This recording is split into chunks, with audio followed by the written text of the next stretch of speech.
que é o arrebatamento da igreja? O que acontecerá? Veja o que a Bíblia diz. João capítulo 14, versículo 3. E se eu for e vos preparar lugar, virei outra vez e vos levarei para mim mesmo, para que onde eu estiver, estejais vós também. O arrebatamento da igreja será tão repentino que não haverá chance para arrependimento ou preparo de última hora. 1 Tessalonicenses capítulo 4, versículos do 13 ao 18. Não quero, porém, irmãos, que sejais ignorantes acerca dos que já dormem, para que não vos entristeçais, como os demais que não têm esperança. Porque se cremos que Jesus morreu e ressuscitou, assim também aos que em Jesus dormem, Deus os tornará a trazer com ele.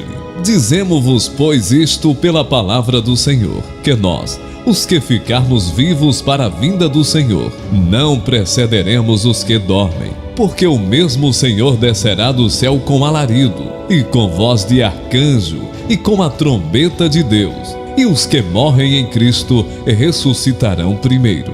Depois nós, os que ficarmos vivos, seremos arrebatados juntamente com eles nas nuvens, a encontrar o Senhor nos ares, e assim estaremos sempre com o Senhor. Portanto, consolai-vos uns aos outros com estas palavras. No sermão profético de Mateus capítulo 24, versículo 12, Jesus mencionou alguns eventos que já se cumpriram, como, por exemplo, a destruição de Jerusalém, que aconteceu nos anos 70 depois de Cristo. O mestre também falou a respeito de eventos que aconteceriam em um tempo determinado pelo Pai, mas não revelado a nós, como o dia do arrebatamento da igreja. Esse evento tão aguardado pelos cristãos de todos os tempos será a completude da nossa salvação. Por isso, almejamos esse dia, quando seremos transformados, que receberemos um corpo glorificado.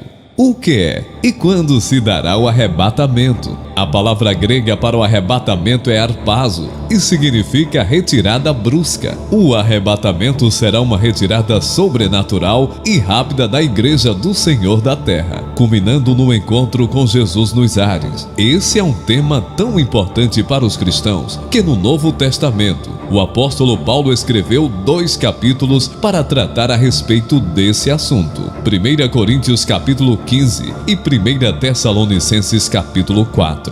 Quando se dará o arrebatamento? Ao longo da história, muitas pessoas se aventuraram em marcar o dia e hora em que o Senhor Jesus voltaria. Entretanto, todos os que assim procederam foram desmentidos e envergonhados. A palavra de Deus afirma que, mas daquele dia e hora, ninguém sabe, nem os anjos que estão no céu, nem o Filho, senão o Pai. Marcos capítulo 13, versículo 32. Então, se você receber algum áudio no seu aplicativo de mensagem, marcando o dia e a hora da volta de Jesus, não acredite, pois é mentiroso. A trombeta soará. Na caminhada dos israelitas rumo à terra prometida, o Senhor mandou Moisés fazer 2 trombetas de prata, pois na Bíblia a prata é símbolo de redenção. Ela seria utilizada para convocar a congregação e para a partida dos arraiais. A trombeta deveria também ser tocada nas solenidades e no princípio dos meses. O toque da trombeta tinha a finalidade de lembrar aos israelitas que o Senhor era o Deus deles, que os resgatara da escravidão no Egito. Números capítulo 10, versículo 2 a 10. No arrebatamento, a trombeta também soará como nos dias de Moisés. 1 Coríntios capítulo 15, versículo 52. A expressão no momento, em grego átomos, significa a menor divisão possível de alguma coisa. Neste caso, do tempo, abrir e fechar de olhos. Tal será a rapidez de transformação dos vivos quando soar a última trombeta na volta de Cristo.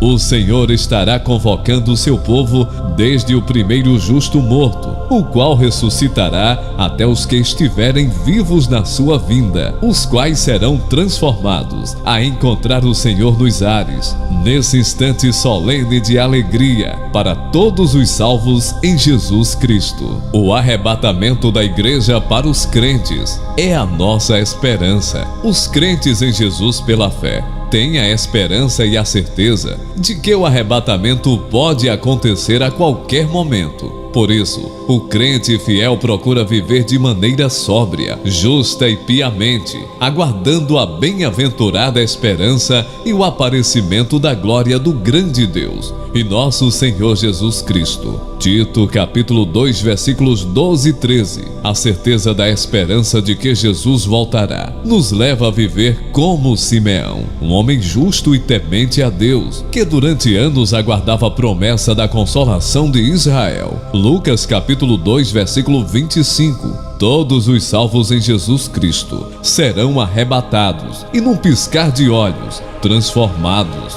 Deixaremos o nosso corpo abatido e receberemos um corpo glorioso, imortal e incorruptível, semelhante ao corpo do nosso Senhor Jesus Cristo. Filipenses capítulo 3, versículo 21. É a chegada repentina do noivo, em continuidade ao sermão profético de Mateus 24. Jesus contou a parábola das 10 virgens, Mateus capítulo 25, versículos 1 a 13. O casamento hebreu possuía uma longa celebração, que chegava a durar dias, e uma parte importante do cerimonial era inicial, na qual o noivo em cortejo e ao encontro da noiva. Segundo Jesus, o noivo tardou a chegar, e as damas de honra adormeceram. Porém, as prudentes tinham azeite suficiente para manter suas lamparinas acesas. Sabemos que o azeite é um símbolo do Espírito Santo, e a história narrada por Jesus nos mostra que precisamos estar cheio do Espírito, pois só assim conseguiremos aguardar a sua volta de forma prudente e produtiva. Precisamos estar vigilantes para não sermos dominados pelo sono da indiferença. No arrebatamento igual à parábola, haverá um cortejo nupcial, pois o noivo virá para o encontro nos ares, com a sua noiva a igreja. Então todos os crentes fiéis que estiverem vivos nesse dia glorioso serão levados para encontrar com o Senhor nos ares, e assim estaremos reunidos para sempre com Ele. 1 Tessalonicenses capítulo 4, versículo 27.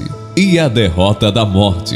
O apóstolo Paulo, escrevendo aos Coríntios a respeito da ressurreição, afirma que a morte será tragada na vitória. 1 Coríntios capítulo 15, versículo 54. A vitória sobre a morte acontecerá simultaneamente com a redenção dos justos que morreram desde Abel, pois a morte será derrotada com efeito retroativo, e até o mais novo convertido, naquele momento, será transformado e receberá um corpo incorruptível. 2 Coríntios capítulo 5, versículo 4.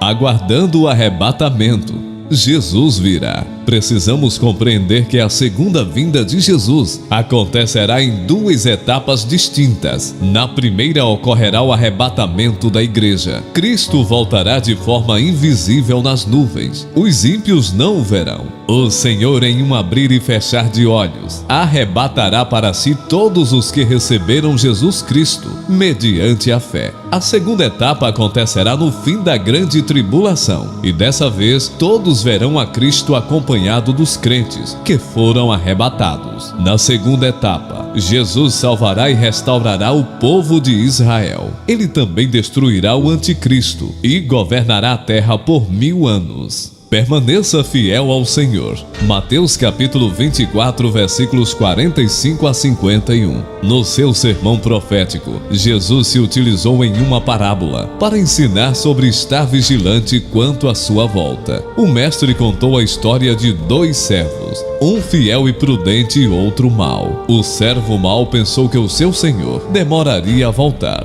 Então, se descuidou e começou a agir de forma insensata. Precisamos estar vigilantes e jamais perdermos a sobriedade e a sensatez na nossa caminhada cristã. Temos de viver crendo que o nosso Senhor não tardará a voltar e que teremos de prestar contas com Ele das nossas ações. Utilize os seus dons e talentos para a glória de Deus. Mateus capítulo 25, versículos de 1 a 13. No sermão profético de Jesus, o mestre fez uso de uma trilogia de parábolas. Parábola dos 2 servos, das 10 virgens e dos 10 talentos. Jesus conclui o sermão contando a história de 3 homens que receberam de seu senhor dinheiros, talentos para investir. O senhor deu talentos a todos e depois se ausentou, indo para um lugar distante. 2 servos, enquanto esperava seu senhor, investiram os talentos que receberam.